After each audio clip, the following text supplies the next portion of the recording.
নমস্কার বন্ধুরা, নয় রায়ের চ্যানেলে সবাইকে স্বাগত জানাই। আজকে আমরা একটা রেসিপি নিয়ে চলে এসেছি, চিংড়ি মাছের ঝাল। দেখুন আমরা এই রেসিপিটা কীভাবে বানাচ্ছি, আপনারা দেখতে থাকুন। পেঁয়াজটি লাল লাল করে ভাজা হয়ে গেছে, এখন দেওয়া আছে টমেটো। এইভাবে বন্ধুরা চিংড়ি মাছের ঝাল বানাবেন, খুবই ভালো লাগবে। এখন দেওয়া হচ্ছে আদা রসুন, যেই মশলাটি আমরা বেটে নিচ্ছি সেটা এখন দিচ্ছি, দেখতে থাকুন বন্ধুরা। গোটা ধনে, গোটা জিরে আর গোলমরিচ বাটা, আদা রসুন আমরা একসাথে দিয়ে আমরা এখন মশলাটিকে ভালোভাবে কষে নিচ্ছি, দেখতে থাকুন। এখন মশলাটি আমরা বেটে নিচ্ছি, আদা রসুন, সাথে আছে টমেটো, ধনে পাতা, পেঁয়াজ। দেখুন আমরা এই রেসিপিটি কী করে বানাচ্ছি, আপনারা দেখতে থাকবেন। এখন আমরা বেটে নিচ্ছি গোটা ধনে, গোটা গোলমরিচ, গোটা জিরে। এই মশলাটি আমরা বেটে নেব।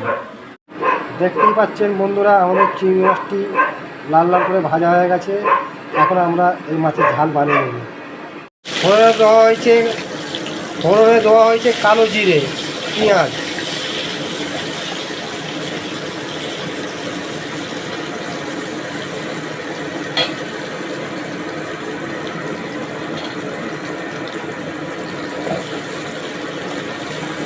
পেঁয়াজটি লাল লাল করে ভাজা হয়ে গেছে, এখন দেওয়া আছে টমেটো।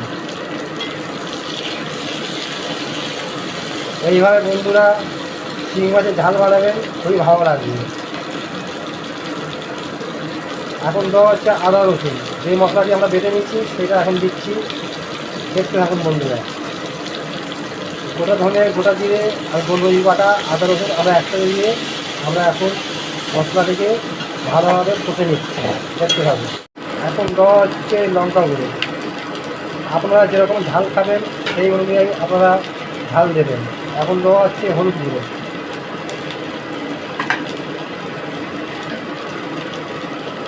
এখন দেওয়া হচ্ছে নুন আপনারা পরিমাণ মতো নুন দেবেন, যে যেমন নুন খান সেরকমই নুন দেবেন।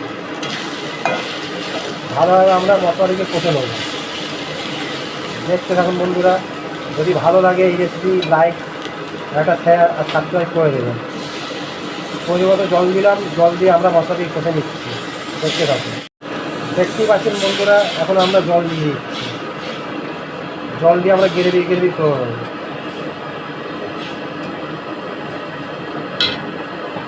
দেখতে পাচ্ছেন বন্ধুরা, কষানোর কালারটি এসছে।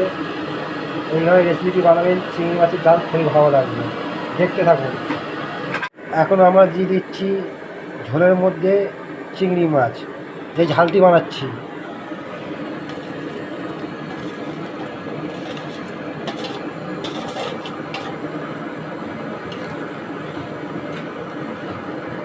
এখন দিয়ে দিচ্ছি ধনে পাতা, গরম মশলা। আমরা এবার নামিয়ে নেবো বন্ধুরা। আমাদের চিংড়ি মাছের ঝালের রেসিপিটি হয়ে গেছে, এখন আমরা নামিয়ে নিচ্ছি, দেখুন বন্ধুরা। দেখতেই পাচ্ছেন বন্ধুরা, আমাদের চিংড়ি মাছের ঝালের রেসিপিটি হয়ে গেছে। আমাদের সব বাটা মশলা দিয়ে বানানো হয়েছে। এইভাবে আপনারা এইভাবে এই রেসিপিটি বানাবেন, খুবই ভালো লাগবে। যদি ভালো লাগে এই চিংড়ি মাছের রেসিপিটা, একটা লাইক আর সাবস্ক্রাইব করে দেবেন। আমরা যেন আরও এমনি নিত্য নতুন রান্না যেন আপনাদের সামনে তুলে আনতে পারি। আর আমার যেন খুবই ভালো লাগে, আপনারা একটা লাইক আর সাবস্ক্রাইব করে দেবেন। এখানেই আমি এই ভিডিওটি শেষ করলাম। নমস্কার।